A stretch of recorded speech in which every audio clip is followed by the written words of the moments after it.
Welcome to Political Rewind. I'm Bill Nigut. We're so happy to have you with us for today's show. We got a full agenda for today, so I want to get right to it, starting with introducing our panel. Jim Galloway, the lead political writer for the AJC, is here, as he is every Monday and Friday. Did you have a good Easter?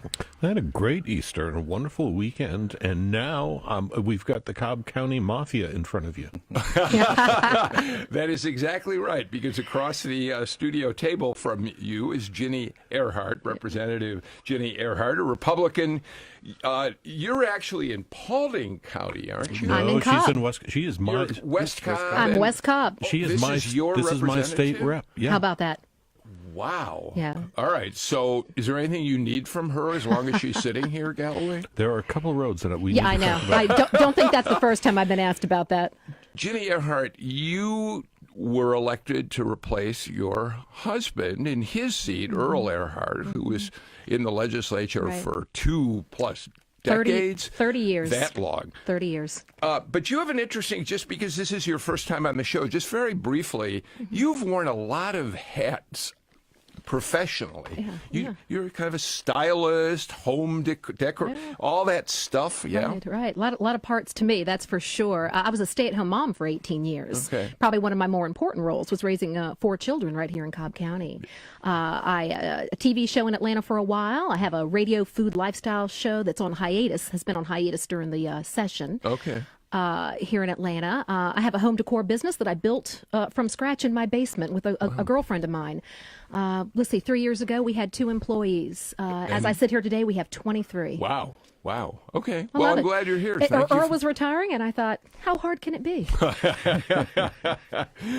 Michael Owens is here. Of course, he's the immediate past chair of the Cobb County Democratic Party and still an important player in Democratic Party politics in the state of Georgia. And everybody is eagerly waiting to find out what will Michael Owens do next politically since giving up that Cobb County chairmanship. And I assume at some point you might tell us what your plans are. Immediate plans is what I've been trying to do, which is rest. after spending 3 or 4 years in leadership in Cobb County and what I would like to say is across the state, really working with Democratic candidates, working with the state party. I've had some joy out of the last several weeks. It's just trying to relax and now I still get all the calls, right? I still get all the emails come in, and I'm more than happy to just hit that forward button on the emails and send them along to someone else. But I'm still working really hard, very actively engaged, and look forward to having an announcement here sometime soon. Yeah, and we're looking forward to whatever you might be announcing, Mr. Owens. I don't think it's too hard for people to guess, but yeah, we're ready to get going. Also joining us from NPR studios in Washington, Kyle Hayes. He is the founder and overseer of Peach Pod, which is we've said it before, a terrific podcast. And although you, Kyle, are, as we've said before, up in Washington, you're from here, you keep on top of Georgia politics. And in fact, your latest edition has a pretty long interview with Teresa Tomlinson, who, of course, has formed an exploratory committee to decide whether she'll be a Democratic candidate for the U.S. Senate. We'll talk about that a little bit later in the show. But welcome, Kyle. Glad to have you here. Yeah, thanks for having me. Georgia's always on my mind. Yeah, so. and I'm right that the Teresa Tomlinson episode is the most recent in the podcast, right? Yes. Okay. Yes. So go to Peach Pod wherever you get your podcast from, and I think you'll be glad you've had a chance to listen to it. A couple of breaking news stories. One, I'll just mention it very quickly. Herman Cain has asked President Trump to not nominate him for the post as a member of the Federal Reserve Board. There was enormous controversy around Herman Cain's the thought that President Trump, who dropped the hint that he might name him, there was enormous controversy, and Cain has decided that he won't do it. We mention it only, Jim, and we don't want to get into all the controversies because it's a done deal, but because he's, George has been home. Yeah. He's a former WSB radio host. He's 73 years old. He ran a 2012 presidential candidate, and but the fact is, he had 4 Republicans already lined up against him, and that means his nomination In the was a no-go. Yeah, 4 Republican senators said they would not vote to confirm him to that post. Here's, though, a big breaking news story. And, Jim, let me start the ball rolling with you on this. The U.S. Supreme Court earlier today agreed that they're going to consider a Clayton County case which will determine whether gays and lesbians are protected under federal discrimination laws based on sexual orientation. That's a huge case. Right, and it's one of 3. There's another case out of New York and another one out of Michigan. This one involves a Clayton County employee, Gerald Lynn Bostick. He was a child welfare services coordinator. He had worked for the county for 10 years when his association with a gay softball league became known. He was fired allegedly under a bad audit. Here the interesting part is that he put his case before U.S. District Judge Arinda Evans. She denied it. Yeah. He put his case up. He then appealed it to the 11th Circuit. They denied it. And now the U.S. Supreme Court has decided to take it, which means there's change in the foot. And a lot of people are pointing to the dissent written by Robin Rosenbaum on the 11th Circuit, where she said, "I continue to firmly believe that Title VII prohibits discrimination against gay and lesbian individuals because they fail to conform to their employers' views when it comes to whom they should love." So I remember when the federal cases, the lower courts ruled on this, and I remember feeling surprised by the rulings. Now, we know the 11th Circuit, Ginny, is a much more conservative circuit than many of the federal courts around the country. But I remember thinking, we are moving toward inclusiveness when it comes to the gay and lesbian community, and so I remember thinking, gee, I'm surprised in a way that the lower courts ruled this way. Arinda Evans was relying on a case in the circuit court in which a ruling was made that Title VII didn't protect a security guard at Georgia Regional Hospital who claimed she was harassed because she's a lesbian. The point being, it just seems to go away from all the trending that we've seen in terms of acceptance of the gay and lesbian community. We do see, we do see trending in that direction, that's for sure. But I don't think that's the question. The question is whether or not Title VII is addressing the issue of sexual orientation or just biological sex. And time again, it has been ruled and determined that this addresses the issue of sex. So I think essentially what I think the courts are saying here is this is not a decision for the courts to make. This is a decision for the legislature to make and to be determined and decided at the level of the legislature where it can be openly debated. My personal opinion, why maybe the court wants to hear it, I think they're going to uphold the 11th Circuit ruling. Michael, Jim said an interesting thing. He said the fact that 2 lower courts have already ruled against, and now the United States Supreme Court picks it up. Ginny thinks this is an opportunity for them to affirm the lower courts. I can't help but wonder if they think perhaps it's worth hearing because there may be some leeway here. Yeah, I definitely think so. I think this is one of those cases in where the arc of justice, right, is bending towards this. And Ginny, you're right to a certain extent, but the fact that 2 lower courts have already have already ruled against this, and the Supreme Court has a matter of taking this up. It's we're at a point now in this country where the trends are undeniable, right? And I think as we start to look more and more about the number of people that are becoming open, coming out of the closet, if you will, this is starting to obviously affect a very large portion of society. And I think one that's no longer where people are in the closet or it's swept under the rug. People deserve to have their rights protected, and that's what's the heart of this. And I think that Supreme Court is finally at a point to where they really want this in front of them. So with it, I'm not going to predict a SCOTUS ruling, but to me it's telling that they want this to come in front of them. So Kyle, one of the other things that's interesting about this is that I think Ginny makes a fair point that the lower courts ruled very specifically and strictly on Title VII and what it does or doesn't include. But the United States Supreme Court is a court where they can exercise judicial improvisation, if you want to say it. I mean, they can reach a decision that might be far more far-reaching than what the lower courts do. I'm not sure I said that right, but I bet you know what I'm talking about.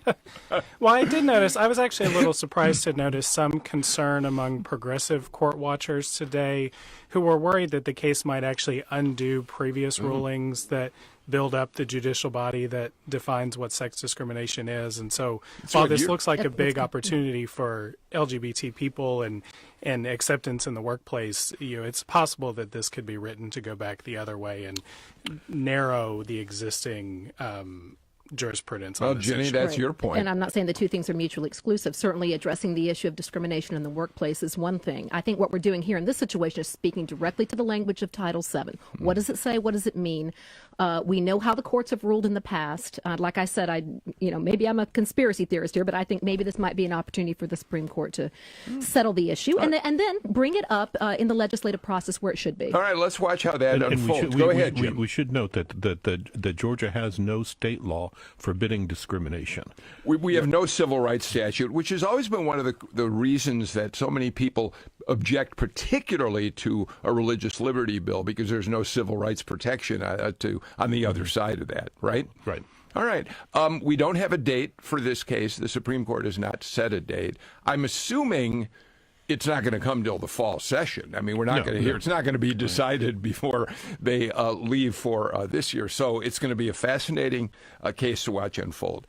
Let's move on, Jim. On a number of occasions on this show, we have both, I think, made the point that although the legislative session, which Ginny Ehrhart just went through and the legislature just concluded, did not reach an outcome. They did not vote to pass the state takeover of Hartsfield-Jackson Airport. They put the issue to the side, but we know it's still alive for the next session of the legislature. It's the second year of a biennial next year, and they could take it up. And the point we've made on this show on any number of occasions is we're really only one or two federal investigative releases away from giving more ammunition to the legislators who want the state takeover.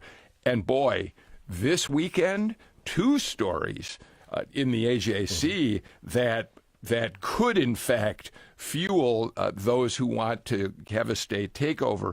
The most specifically airports-focused one is that we now know that the feds, B.J. Pack and his team in the U.S. Attorney's Office, are investigating the deal that Mayor Kasim Reed made with Miguel Southwell to get him to step down, to fire him essentially from his post as head of the airport.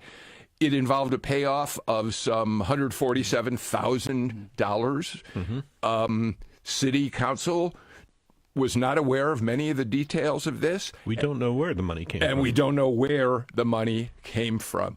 This is going to be another big story. It's another big story, but well, first of all, we should acknowledge that over here at the studio we have a lawmaker whose predecessor also attempted a Earl Ehrhart was takeover. he wanted that airport. I don't for know what years. you're talking about.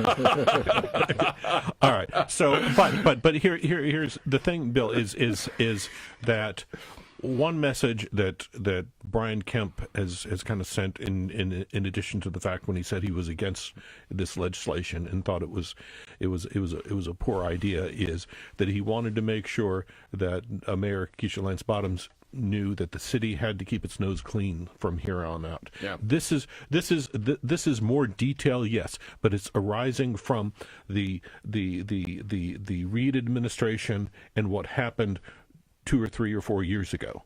So it is further transparency, but it's not a sign of increased increased corruption, I would say. Well, but Michael, you would think that it didn't have to happen yesterday for the legislators who are eager to see the state take over the airport to say, yeah, this happened a few years ago, but here's another reason why we can't allow the city to continue operating the airport. Yeah, but as Jim said, I mean, let's not cross administrations here. this was clearly something within the Kasim Reed administration. If you remember back to when it happened, May of 2016, there were a lot of fireworks around this. I mean, there was allegations both ways, and both men wind up accusing each other of illegal activities and so forth. And I'll still stand by the fact that, Mayor Keisha Lance Bottoms ran on the fact of trying to clean up a lot of the corruption that's been going on, not only in City Hall, but throughout the entire city and administration. So I don't, I want to make sure we keep that distinction and say, oh yeah, it's bad. Look at this. It's something to talk about now, but it's hard to tie that directly to it unless you're going to say that Keisha was on the, or Ms. Bottoms, was on the city council at the time. Ginny, I don't see it that way. I mean, it seems to me that, again, it is certainly true that your husband, for many years, fought to get the state to look at taking over Hartsfield-Jackson. And so whether it's the current administration that's engaged in activity that might be suspicious or not, it's all part of a larger body that I would think legislators who were on your husband's side during all this would use as ammunition. Absolutely, I would agree, and I agree actually that we don't want to paint the current mayor with the broad brush of Kasim Reed. But what I also think is important is we want to make sure that the whether or not, in terms of keeping your nose clean, whether this airport's being run properly and ethically, we want to make sure that is not dependent upon the ethics of whichever mayor happens to be in office at this time. That's why I loved the compromise that the House came up with, you may recall. An oversight. An oversight committee. I view that as let's go halfway. Let's provide that accountability and that oversight. Being a Republican, and maybe I might even, part with my husband in this opinion, I'm not a big fan of government takeover of anything unless it's needed, unless we're invited. And there are times when I feel a little bit like the city of Atlanta and Hartsfield, or a little bit like that petulant child that's in trouble, and the parent keeps saying, I'm going to count to 3. 1, 2, you got to change, shape up, and let's make it right. So that's why I was a big fan of the oversight committee. This bill is not dead. So the other story, Kyle, that comes into play here was an investigation that the feds are conducting over to the relationship between former city attorney Kathy Hampton, again, part of the Reed administration, what her relationship is with the law firm Paul Hastings. Paul Hastings did a lot of the work on the grand jury summonses, subpoenas for information relating to the federal probe that's ongoing. They presumably billed for millions of dollars. Without going into great detail on this, the question has become whether Kathy Hampton in some way benefited by steering business toward Paul Hastings. And the reason it becomes relevant in terms of all this airport conversation is that it turns out that another thing the feds are looking at is whether or not the city of Atlanta was using airport funds to pay for some of the billings that Paul Hastings, and for that matter, a few other law firms, were doing for the city. That's potentially very troubling too. Yes, Kyle? Yes, and I think it just kind of adds, if you're not laser focused on this issue, seems like there's this background hum of like some big point in ongoing federal investigations into City Hall every 3 weeks or month or so in Jim's newspaper. And so I think it makes the job of the current mayor much more difficult on defending the city on the airport takeover bill when these things keep popping up over and over and over again.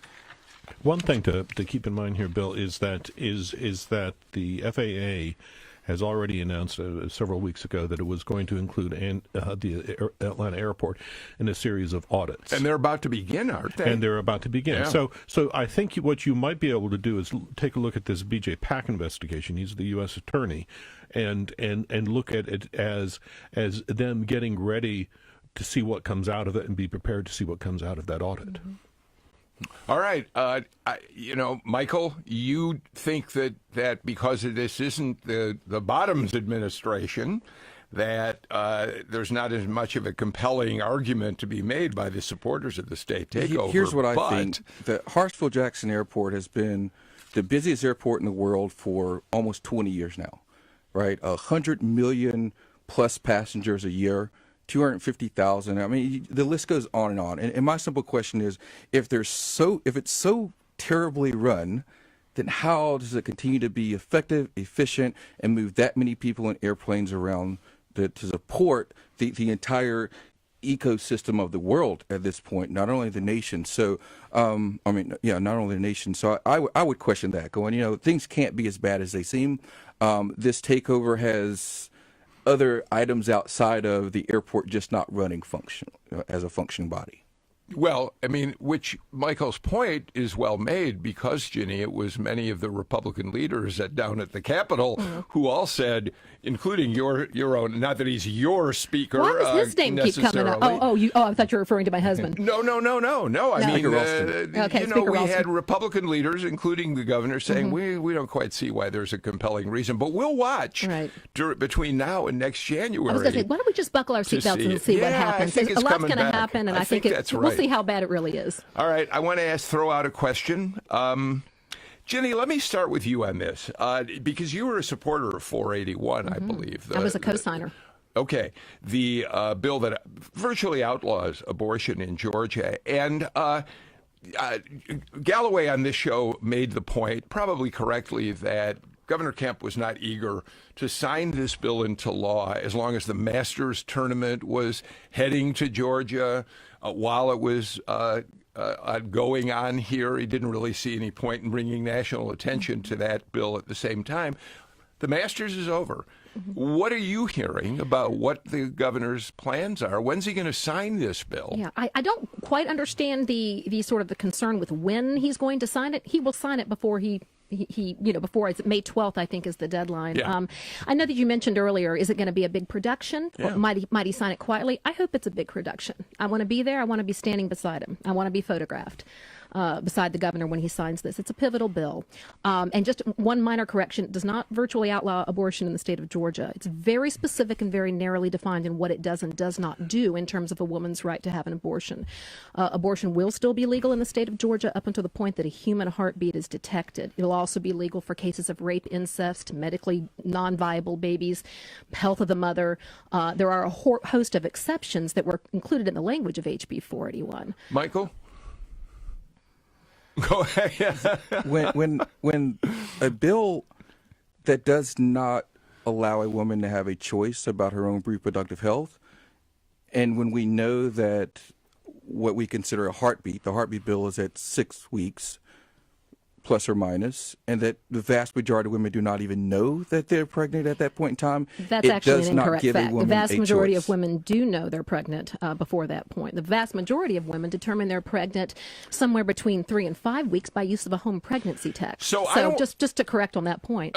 Fair enough. I don't want to relitigate 481 today. We've certainly spent time doing it in the past. I do want to hear your thoughts on this. But here's why I want to know whether the governor's going to do this, as you hope he does, with a flourish, big public ceremony, or quietly sign the bill and then have a news release saying it's enacted in law.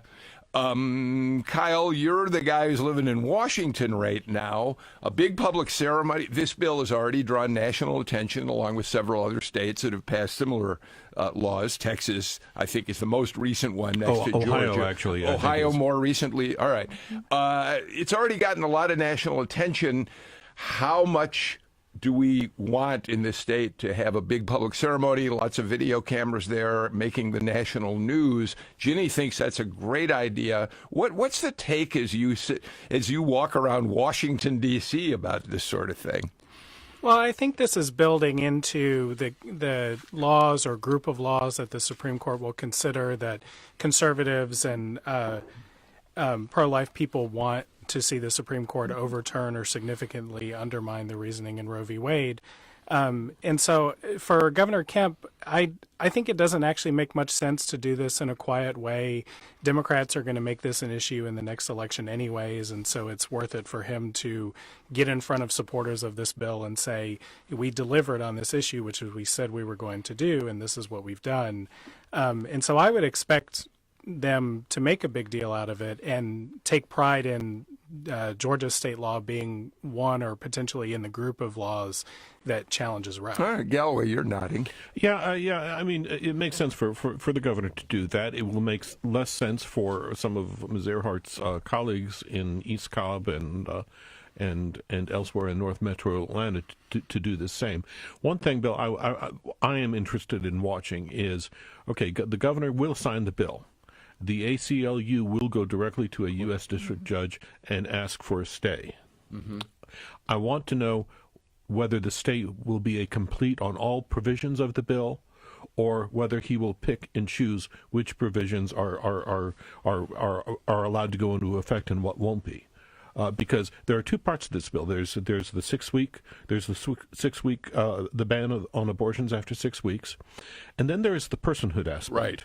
Right. The pledge of the state to give the full status of human beings to 6 week a fetus of 6 weeks, and that has tremendous implications throughout the state bureaucracy. That I don't think those implications, we don't know what those implications are yet. Unintended consequences of forcing a bill through because you had the numbers and because Governor Kemp ran on this to have some of the most restrictive, archaic bill around abortion in the land. He now is at the precipice of having that. But any time going back to outside of not only this bill, but when you have to say, well, let's calm down things because the Super Bowl is coming. Let's hold off on these. Let's wait until the Masters is gone. Well, we've speculated on that clearly. We have never heard the governor's office say that. From saying, like, if this is the attitude that we're having because we don't want to mess with Georgia's status as the number one state to do business in, then we need to understand what those consequences are and take more of an understanding, because people in Georgia can have a negative attitude towards what the rest of the country thinks, but when it comes to business, we're all in this together. So that leads to really, Ginny, we got to get to a break because we're running late, but I definitely want your response before we do. So is Jim right that there are probably members of the Republican House and Senate who are in that northern metro area that won't want to be at the ceremony that you so hope the governor will have? Right. My colleagues that have signed HB 481 are proud to do so. Whether or not they decide they want to come to a signing or not is entirely up to them. They'll have to make that decision. But he's absolutely right on the issue of the personhood aspect of this bill. That is exactly what sets this bill aside from others throughout the country.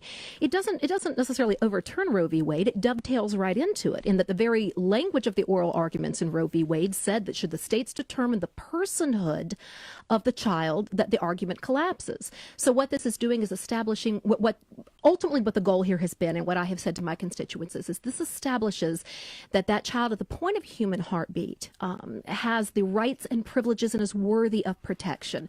And that's where we're speaking to it on this. I've had no indication from the governor's office that he's looking to enact part of the bill and not. Oh, no. I haven't heard that. This would be a judicial. A governor can't do that. Okay. Well, I wasn't sure if you were implying that he was making that suggestion. I certainly have not heard anything about that. All right. We do have to get to a break. I will say, before we do, Ginny, that one of the debates that we've had on this show is, and we've done it pretty fully, I think, is the question of whether what doctors or what anybody who's listening to a baby in the womb at 6 weeks, if that in fact is actually a real heartbeat or some other physical mechanism that is happening there. I mean, I think I just want to be clear that I think science is a little unclear, undecided about whether that's in fact a heartbeat at 6 weeks. I've heard that it is, but I'm happy to hear you refer to the 6-week-old as a baby.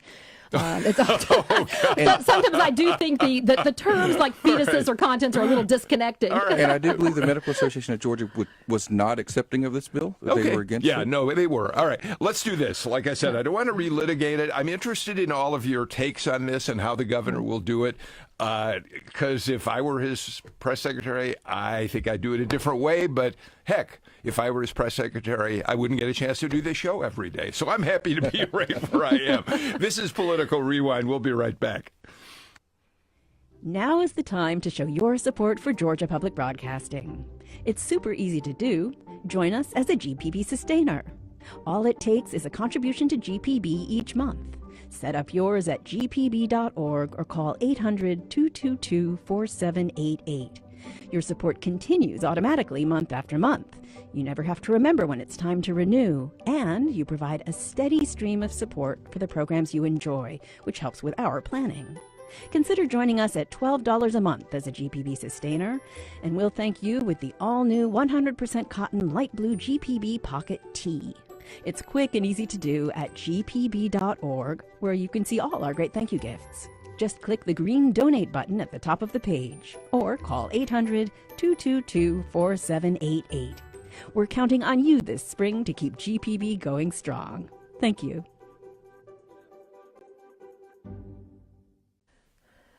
We have a new Republican in the 7th District congressional race, Jim. Just this morning, well, first we should say that for the last 2 days, our friend Eric Tannenblatt, who is a major figure in Republican politics here and across the country, has been tweeting about, there may be a new person. It's a woman. She's got everything. She's well-funded. She's this. He's really prepared the groundwork for what happened this morning. Yeah, and I gotta tell you that over a Passover Easter weekend, I think we let that tension slide a little bit. We weren't all that. I mean, it wasn't. It was. This is Bill. You've got the yeah. This is her name is Lynn Homrich. Mm-hmm. She is a woman who worked as an executive for Home Depot, then went off on her own and built a nonprofit that she says was designed to help women mature into leadership roles. I think her husband is Arthur Blank. He runs Arthur Blank's for-profit company. So definitely a self-funder here. Yeah. So let me just first, and of course she's running. Right, but the most important thing is number one, she's running into 7th. Exactly. She's a woman, and she is not a Trump denier. We're going to listen to that. She put out a video, as everybody does these days when they decide to announce, and we're going to pick it up a little bit in the first thing that we see in this video is images of some of the Democratic women on the Hill who are giving Republicans, they're licking their chops and having fits about them at the same time. So it's Alexandria Ocasio-Cortez, it's Ilhan Omar, it's Rashida Tlaib.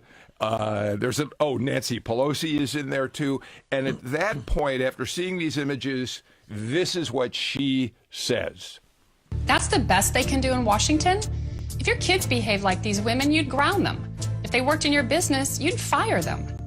We need more women in office with conservative values, common sense, and real-world experience. I'm Lynn Homrich, and here's my story. I'm a businesswoman and the mom of 4.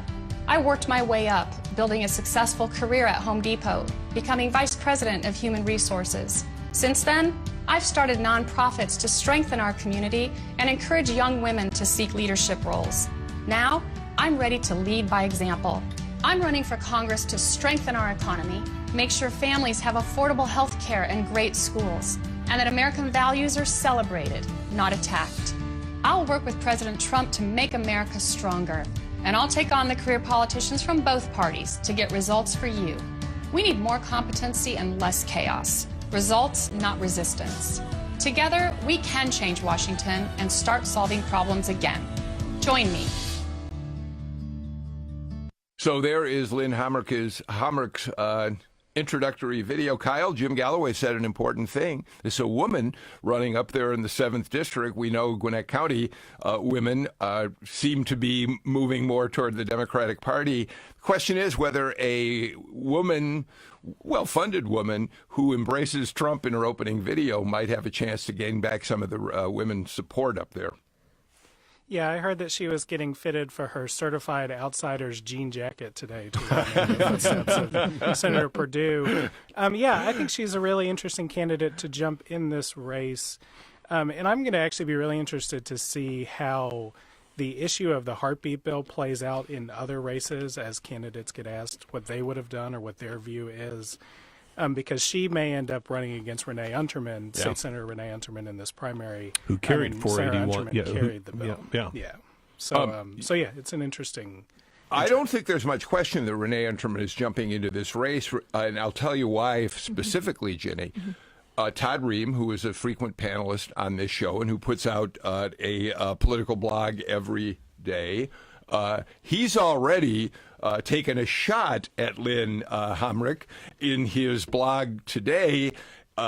And that says to me, since he works with Renee Unterman, she's coming. She's coming. Yeah, get ready. Yeah, so it'll be, if to tell you the truth, I mean, HB 481 aside, I mean, both of these women could have very good credentials as outsider. This last session there was no one more outside in the Senate Republican caucus than Renee Unterman. HB 481 aside. Yeah. All right. Michael, at the same time, well, go ahead. When you heard what you just heard on her video, as a Democrat, where do you go after her based on what you heard? I still love the idea that Alexandria Ocasio-Cortez and the rest of the new freshman congresswomen are still garnering this much support and fear from the Republican Party. I think it's an outstanding thing. There's no doubt our party is heading in the right direction, and they're playing a game of catch up. And what they have to realize is that the mood of this country has changed. And I think the 7th Congressional District, as we see now with the leaving of Congressman Woodall, is trending blue. And I think it's going to be interesting how someone who comes right out of the gate as an ardent Trump supporter is going to do. And I'm also curious as to how the other Republican candidates getting in this race are going to respond and react to that, right? If they're going to hitch their wagon to the Trump train as well, or if they're going to divert from that. I'm going to be interested in seeing how that plays out. I mean, you've got the 6th and 7th congressional races are going to be extremely important to the Republican Party in Georgia, because what you've got now is you've got developing this huge gender gap between Republicans and Democrats, and you could, I mean, what is it? You are how many? There are 15 women in the House. In the House. Right now, out of 105, out of 105, that's a huge gap there. Yeah. Meanwhile, Jim, the Hill reported over the weekend that one of the national Latino voting rights groups has been urging Brenda Lopez, State Representative Brenda Lopez, the Democrat from Gwinnett County, to jump into the race. That in itself is okay, it's kind of interesting, but what is very interesting, when you've got a Carolyn Bordeaux who lost to Rob Woodall by only about 500 votes in 2018, already in that race, raising a lot of money, is you've got Democratic leaders in the House, Bob Trammell and a couple of others, saying, yes, Brenda Lopez, jump into this race. What's that about? Just wanting one of their own? Well, number one, when you are in the House, you are in a club, whether you're a Republican or you're a Democrat.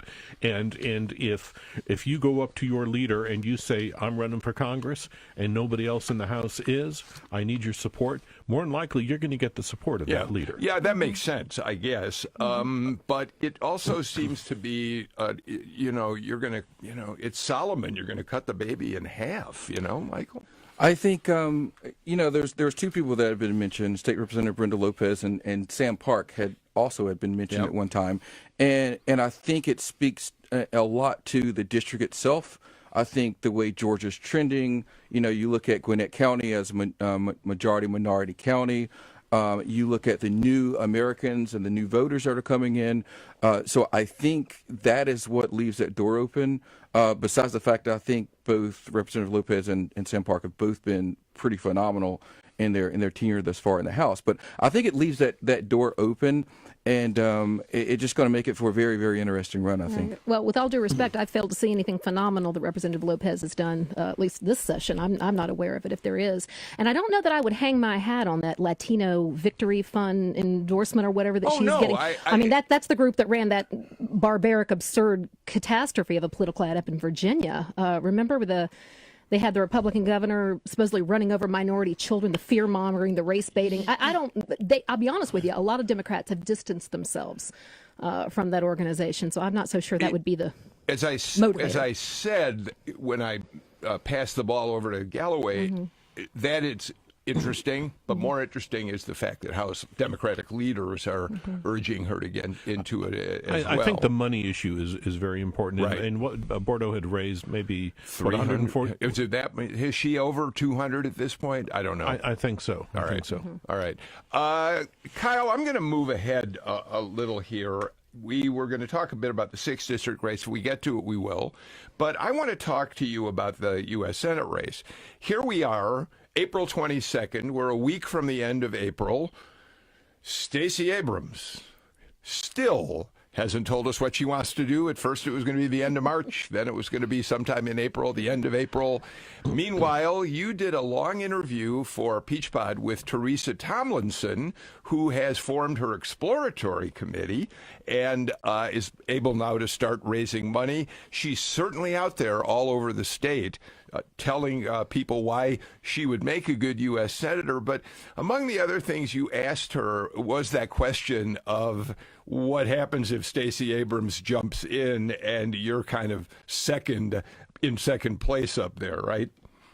Right. And she told me that, her and Stacey Abrams have been in the trenches of Democratic politics for a long time, and it was kind of counterproductive for them to be working against each other. And so I think she's sort of trying to step lightly on that right now, but I imagine she is eager to, if Stacey Abrams decides not to run, she's eager to get going with this race, because in our interview she had thoughts on a whole array of issues about what she would like to see done if she becomes a senator. So yeah, and I want to throw one of them out so that we'll play a little bit of your conversation, which people can hear in its entirety by subscribing to your podcast, Peach Pod. You asked her about Medicare for all, the big question in the Democratic Party nationally right now. Let's just listen to a little bit of how she answered that question. I think everybody's in agreement that we have to go back and make some changes to the ACA. But I think generally speaking, it is a good policy structure, a great base upon which to work, but we can make it even better. One of the things that I talk a lot about is expanding Medicare immediately to 55. If you do that, it is something that you can largely do under the current system. It's something that would largely pay for itself because citizens are already paying for very high premiums, of course, and they're already paying for those who are not covered. And so once you begin to expand to 55, you can see how the market adjusts to that. Michael, this is an issue that Democrats across the country one of the issues are going to struggle with. The most liberal wing of the party saying, let's expand, let's have Medicare for all, and the more moderate wing saying, let's be careful here. We don't want to go too far with this. ACA is working. I mean, this is going to be a tough issue for Democrats to deal with in 2020, isn't it? I think first and foremost, all Democrats believe and understand, as most Americans do now, that we need affordable access for health care for every single American. I think that's the base of it. And, you can argue about how ultimately that's going to come to pass. But I think when we start understanding that health care is an absolute must, and we don't play around with what's accessible or what's affordable, we make sure that every American can have health care. I think that's where we start. Now, this, the thing about whether it's Medicare for all or the ACA, look, the ACA was a fantastic start. My personal opinion is it was groundbreaking. It was needed. But that's ultimately not where we stop. We continue to make it better. Is there division within the party? We're going to rally at the end of the day around making sure that every American can have health care. But Ginny, what Michael says may be in fact true, but words matter. Words do matter. And if you're an Elizabeth Warren saying, or Bernie Sanders saying health care for all, as opposed to the more moderate Democrats saying, well, let's tweak ACA, let's make it better, let's make sure we protect pre-existing conditions.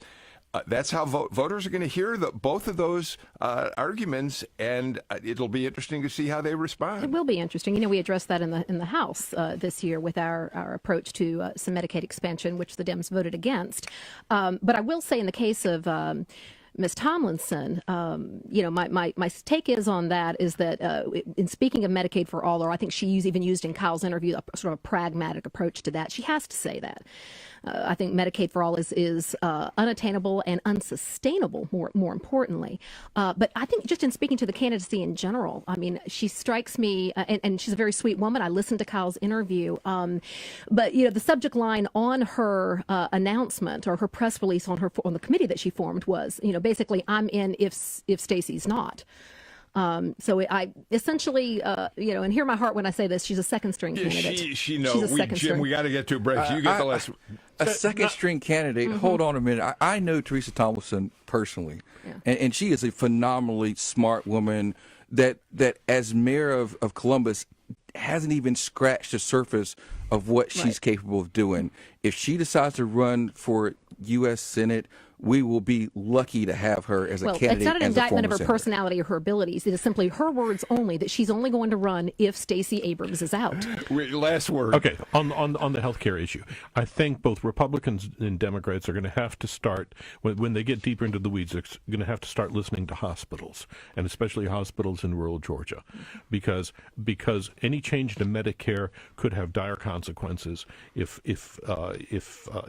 you increase dependence on Medicare, that could have dire consequences. Yeah, the hospitals might be forced to take less money. Yeah, if the funding formulas aren't changed, it's going to be a very, very technical argument. All right, I got to get to our final break of the show. Let me do that right now. We've still got a few minutes left to take on, about 18 issues. This is Political Rewind.